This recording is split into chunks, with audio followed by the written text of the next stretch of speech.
মধ্যপ্রাচ্যের চলমান আগ্রাসন আর আকাশছোঁয়া উত্তেজনার মাঝে বিশ্বের কোটি কোটি মুসলমানদের হৃদয়ের স্পন্দন মক্কা ও মদিনার নিরাপত্তা নিয়ে প্রশ্ন দেখা দিয়েছিল। তবে বিশ্বের সর্বাধুনিক প্রতিরক্ষা প্রযুক্তির সমন্বয়ে এই পবিত্র দুই নগরীকে এক অভেদ্য দুর্গে পরিণত করেছে সৌদি আরব। মুহুর্মুহু ড্রোন ও মিসাইল হামলা সৌদি আরবের আকাশসীমাকে বারবার চ্যালেঞ্জ জানালেও এখন পর্যন্ত প্রতিটি হুমকি সফলভাবে প্রতিহত করেছে দেশটির প্রতিরক্ষা বাহিনী। মক্কা ও মদিনার আকাশসীমাকে সুরক্ষিত রাখতে একটি বহুস্তরীয় প্রতিরক্ষা বলয় তৈরি করেছে সৌদি আরব।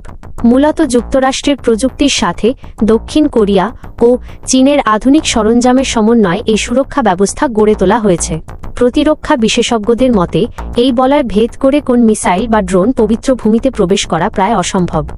বর্তমানে মক্কা ও মদিনার সুরক্ষায় নিয়োজিত রয়েছে 5টি প্রধান অস্ত্র।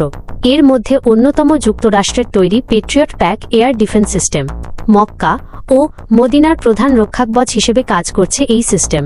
এটি মাঝ আকাশেই স্বল্প ও মাঝারি পাল্লার ব্যালিস্টিক মিসাইল শনাক্ত করে নিখুঁতভাবে ধ্বংস করে দেয়। ইরানের মিসাইল হামলা থেকে মক্কা ও মদিনাকে সুরক্ষিত রাখতে যুক্ত রয়েছে যুক্তরাষ্ট্রের তৈরি আরেকটি air defence system third THAAD।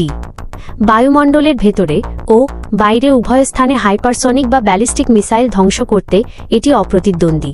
Jeddah ও মক্কার আকাশসীমা রক্ষায় এটি এখন পুরো মাত্রায় সক্রিয় রেখেছে সৌদি প্রতিরক্ষা বাহিনী।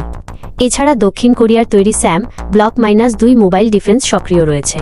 অত্যন্ত দ্রুতগতির এই মিসাইল যে কোনো অনুপ্রবেশকারী যুদ্ধ বিমান বা মিসাইলকে মুহূর্তেই গুড়িয়ে দেয়। চীনের তৈরি ফাইবার অপটিক লেজার গানও মক্কা মদিনার পাহারায় নিয়োজিত হয়েছে। ইরানের ঝাঁকে ঝাঁকে ড্রোন হামলা রুখতে এটি একটি আধুনিক সমাধান। তবে বিশেষজ্ঞদের মতে ইরান যেহেতু মুসলিম প্রধান দেশ, সেহেতু ইরান কখনো চাইবে না মক্কা ও মদিনায় হামলা হোক। তারা শুধু মধ্যপ্রাচ্যে থাকা মার্কিন ঘাঁটিগুলোতে হামলা চালাবে। এরকম তথ্যবহুল নিউজ পেতে গেলে চ্যানেলটি সাবস্ক্রাইব করুন, পাশে থাকুন।